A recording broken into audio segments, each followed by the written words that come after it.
Assalamualaikum warahmatullahi wabarakatuh.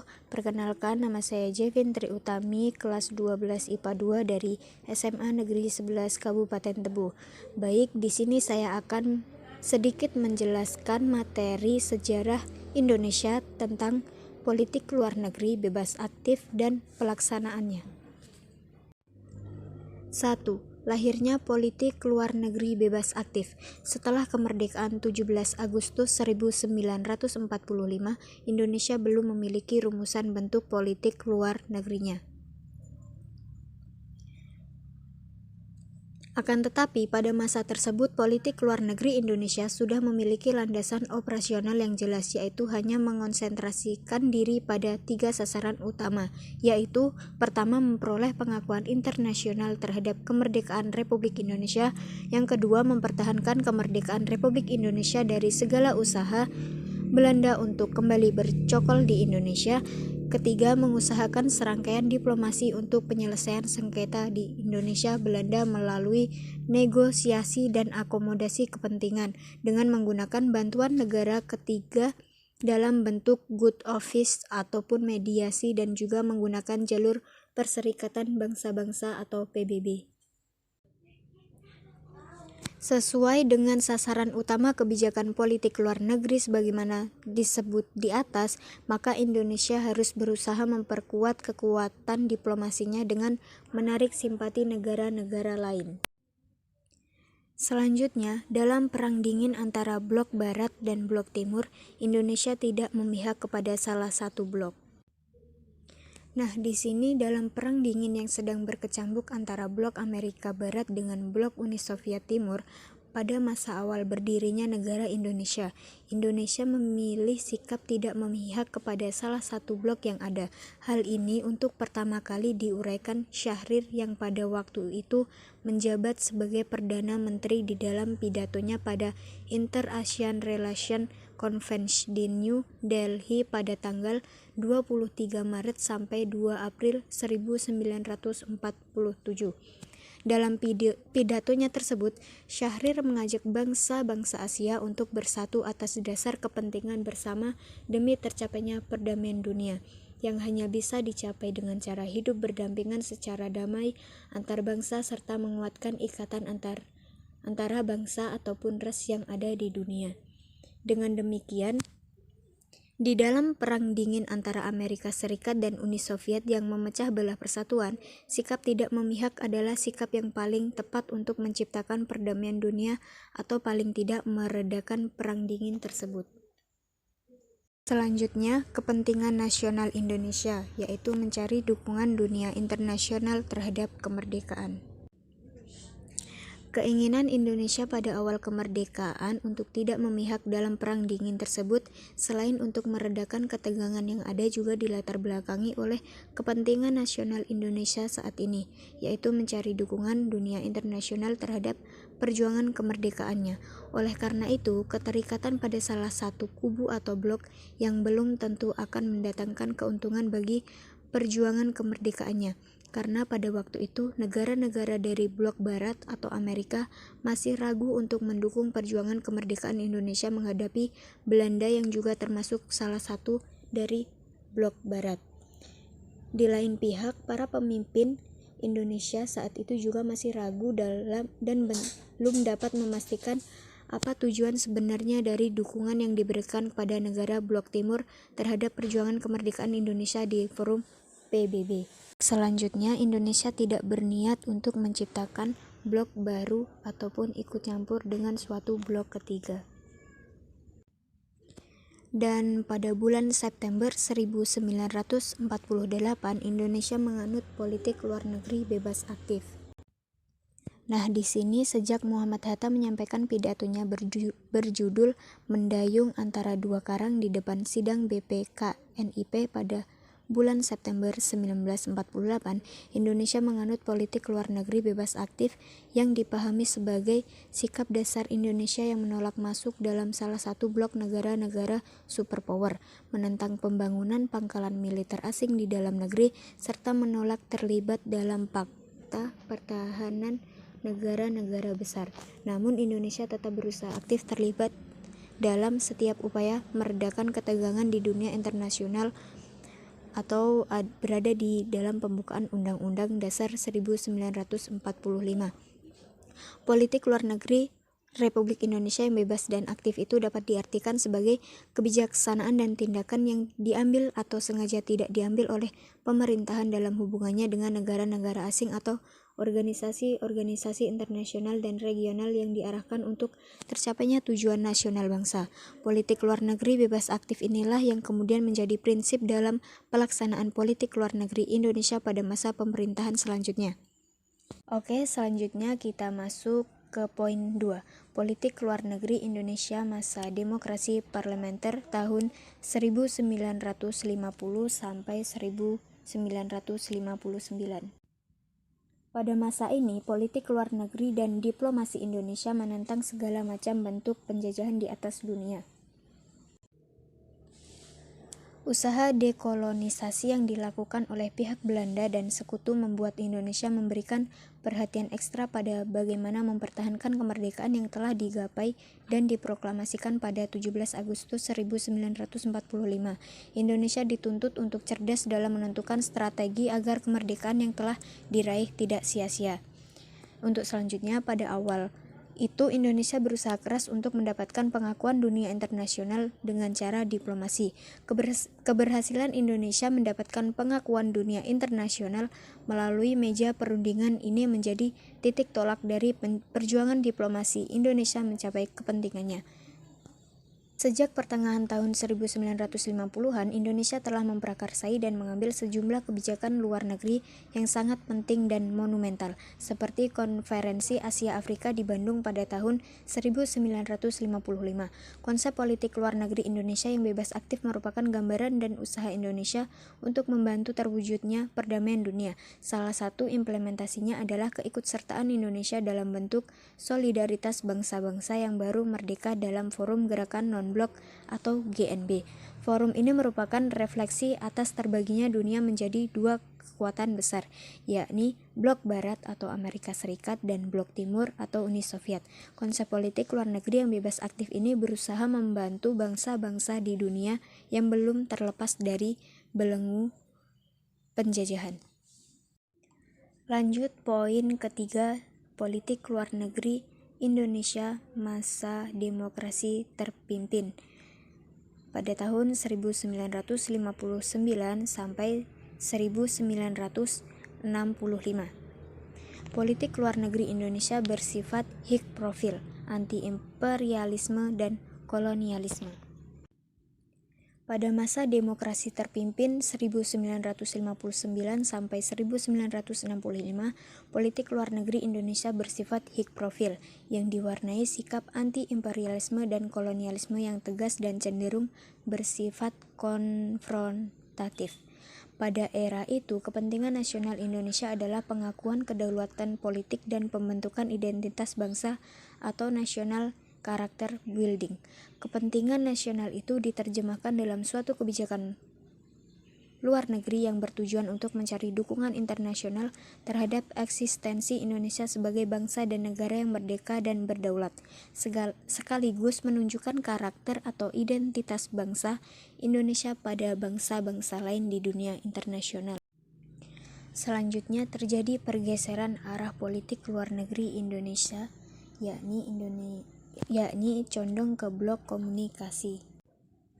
Hal ini dilihat dengan adanya kolaborasi politik antara Indonesia dengan Cina dan bagaimana Presiden Soekarno memberi peluang politik kepada PKI sehingga partai yang pernah menikam perjuangan bangsa Indonesia pada tahun 1948 berkembang menjadi partai terbesar dan paling berpengaruh di Indonesia sekitar tahun 1964 sampai 1965. Kebijakan Soekarno itu didasari oleh keinginannya agar kaum komunis yang merupakan salah satu kekuatan politik mampu berasimilasi dengan revolusi Indonesia dan tidak merasa dianggap sebagai kelompok luar negeri. Politik luar negeri pada masa demokrasi terpimpin juga ditandai dengan usaha keras Presiden Soekarno membuat Indonesia semakin dikenal di dunia internasional melalui beragam konferensi internasional yang diadakan maupun diikuti Indonesia. Tujuan awal dari dikenalnya Indonesia adalah mencari dukungan atas usaha dan perjuangan Indonesia merebut dan mempertahankan Irian Barat. Namun, seiring berjalannya waktu, status dan prestige menjadi faktor-faktor pendorong semakin gencarnya Soekarno melaksanakan aktivitas politik luar negeri ini. Sebagai dampaknya, Soekarno banyak meninggalkan masalah-masalah domestik seperti masalah ekonomi.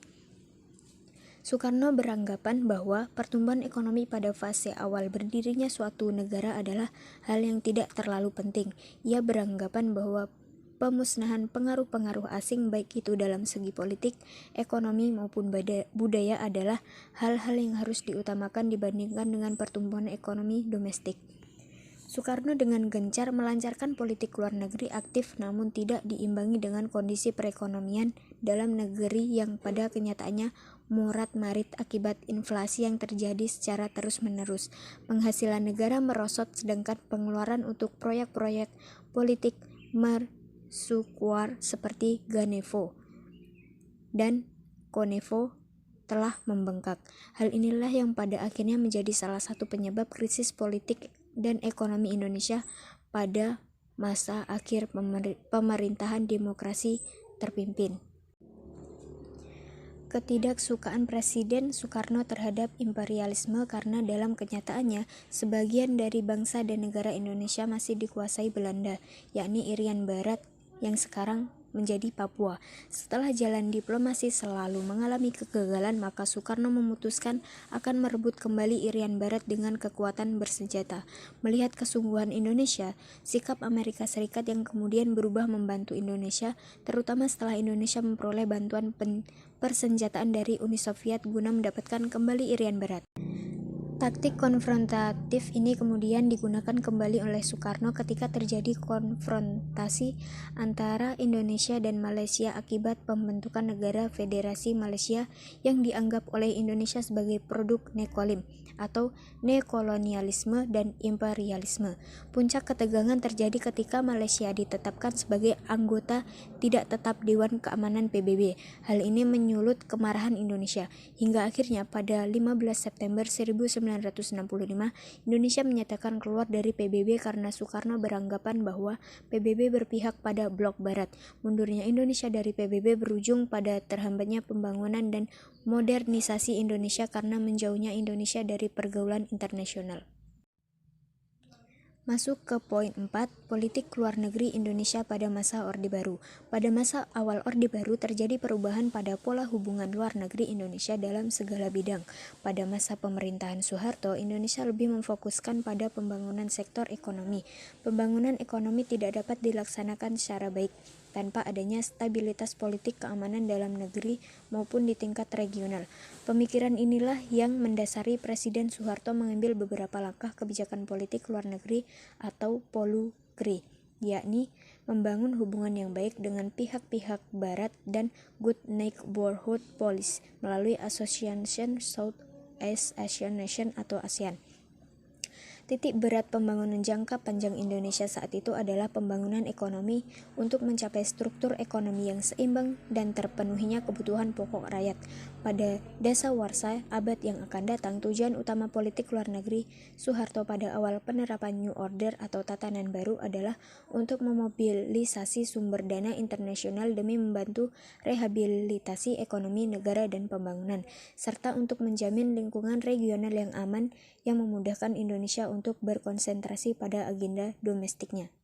Selanjutnya, kebijakan politik luar negeri Indonesia lebih menaruh perhatian khusus terhadap soal regionalisme. Nah, di sini seperti yang telah disebutkan sebelumnya, dalam bidang politik luar negeri, kebijakan politik luar negeri Indonesia lebih menaruh perhatian khusus terhadap soal regionalisme. Para pemimpin Indonesia menyadari pentingnya stabilitas regional akan dapat menjamin keberhasilan rencana pembangunan Indonesia. Kebijakan luar negeri Indonesia juga mempertahankan persahabatan dengan pihak Barat, memperkenalkan pintu terbuka bagi investor asing, serta bantuan pinjaman. Presiden Soeharto juga selalu menempatkan posisi Indonesia sebagai pemeran utama dalam pelaksanaan kebijakan luar negerinya tersebut, seperti halnya pada masa pemerintahan Presiden Soekarno. Beberapa sikap Indonesia dalam melaksanakan politik luar negerinya antara lain menghentikan konfrontasi dengan Malaysia. Upaya mengakhiri konfrontasi terhadap Malaysia dilakukan agar Indonesia mendapatkan kembali kepercayaan dari Barat dan membangun kembali ekonomi Indonesia melalui investasi dan bantuan dari pihak asing.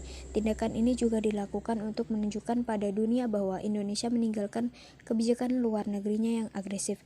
Konfrontasi berakhir setelah Adam Malik yang pada saat itu menjabat sebagai Menteri Luar Negeri menandatangani perjanjian Bangkok pada tanggal 11 Agustus 1966 yang isinya mengakui Malaysia sebagai suatu negara. Selanjutnya, Indonesia juga terlibat aktif membentuk organisasi ASEAN bersama dengan Singapura, Malaysia, Thailand, dan Filipina. Indonesia memainkan peranan utama dalam pembentukan organisasi ASEAN. ASEAN merupakan wadah bagi politik luar negeri Indonesia. Kerjasama ASEAN dipandang sebagai bagian terpenting dari kebijakan luar negeri Indonesia. Ada kesamaan kepentingan nasional antara negara-negara anggota ASEAN, yaitu pembangunan ekonomi dan sikap non-komunis. Dengan demikian, stabilitas negara-negara anggota ASEAN bagi kepentingan nasional Indonesia sendiri sangatlah penting. ASEAN dijadikan barometer utama pelaksanaan kerangka politik luar negeri Indonesia.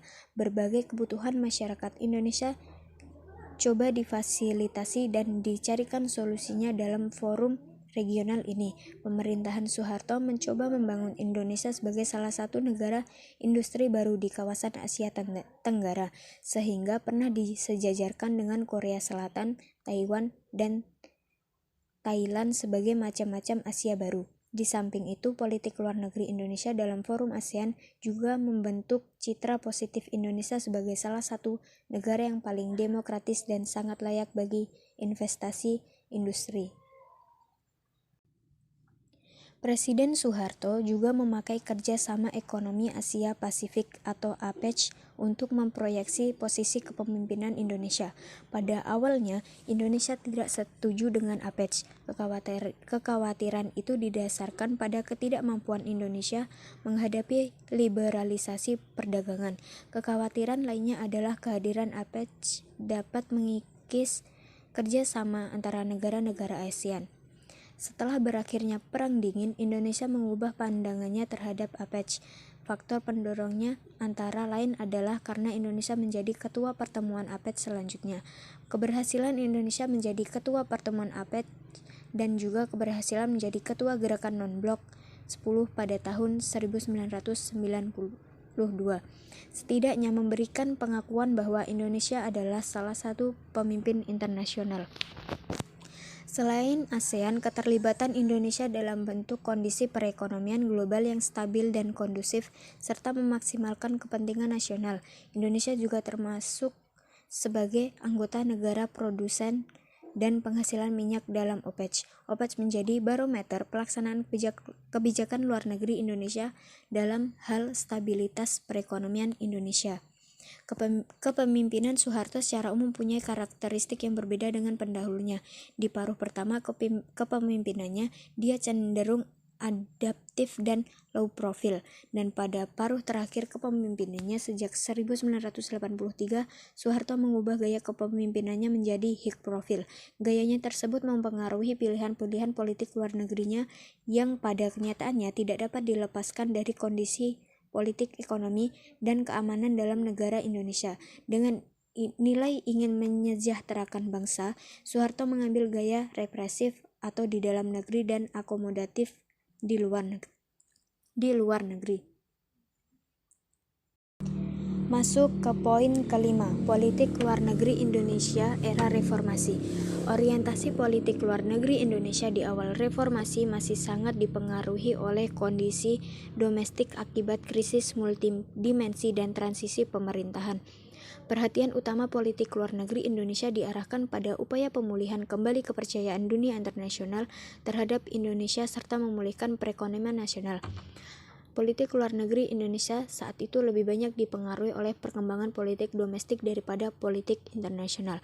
Nah, pada masa awal reformasi yang dimulai oleh pemerintahan Presiden B.J. Habibie, pemerintahan Habibie disibukkan dengan usaha memperbaiki citra Indonesia di kancah internasional yang sempat terpuruk sebagai dampak krisis ekonomi di akhir era Orde Baru dan kerusuhan pasca jajak pendapat di Timur Timur. Lewat usaha kerasnya, Presiden Habibie berhasil menarik simpati dari Dana Moneter Internasional atau International Monetary Funds atau IMF dan Bank Dunia untuk mencairkan program bantuan untuk mengatasi krisis ekonomi. Presiden Habibie juga menunjukkan cara berdemokrasi yang baik dengan memilih tidak mau dicalonkan lagi menjadi presiden setelah pertanggungjawabannya ditolak oleh MPR RI. Nah, pada masa pemerintahan Presiden Abdurrahman Wahid, hubungan Republik Indonesia dengan negara-negara barat mengalami sedikit masalah setelah lepasnya Timor Timur dari NKRI. Presiden Wahid memiliki cita-cita mengembalikan citra Indonesia di mata internasional. Untuk itu, beliau banyak melakukan kunjungan kenegaraan ke luar negeri. Dalam setiap kunjungan luar negeri yang ekstensif, selama masa pemerintahan yang singkat, Presiden Wahid secara konstan mengangkat isu-isu domestik dalam setiap pertemuannya dengan setiap kepala negara yang dikunjunginya. Termasuk dalam hal ini, selain isu Timur Timur, adalah soal integritas teritorial Indonesia seperti kasus Aceh, Papua, dan isu perbaikan ekonomi.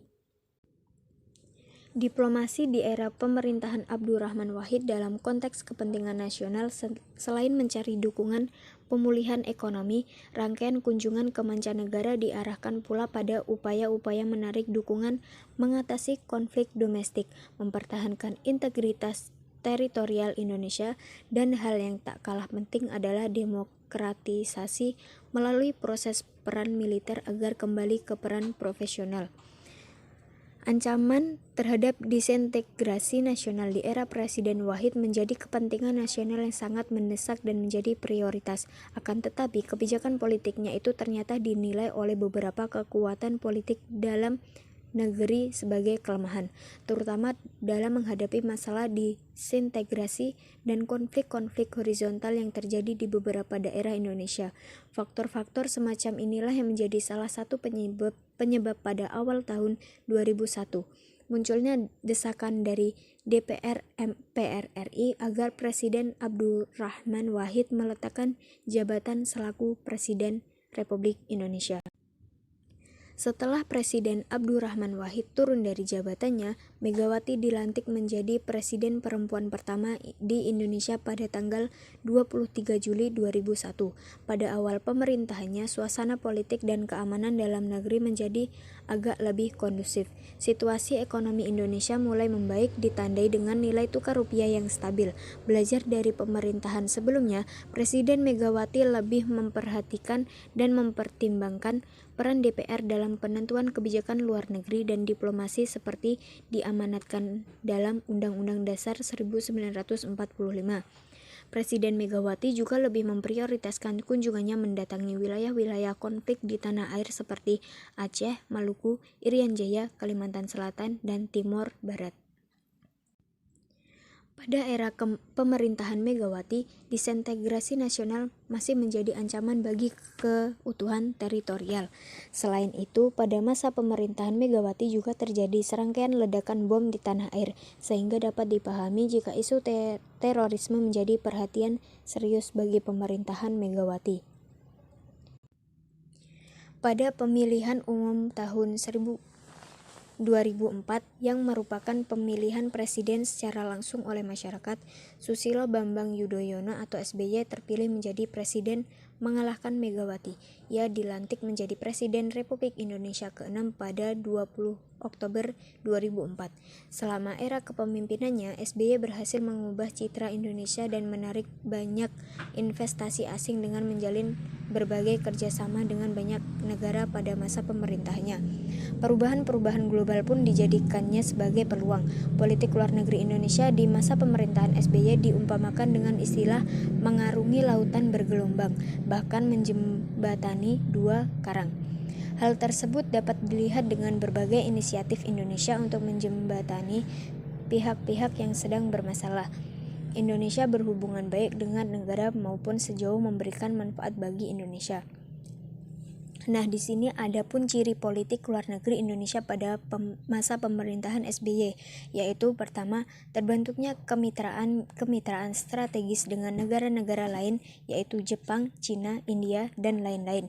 Kedua, terdapat kemampuan beradaptasi Indonesia terhadap perubahan domestik dan perubahan yang terjadi di luar negeri atau internasional.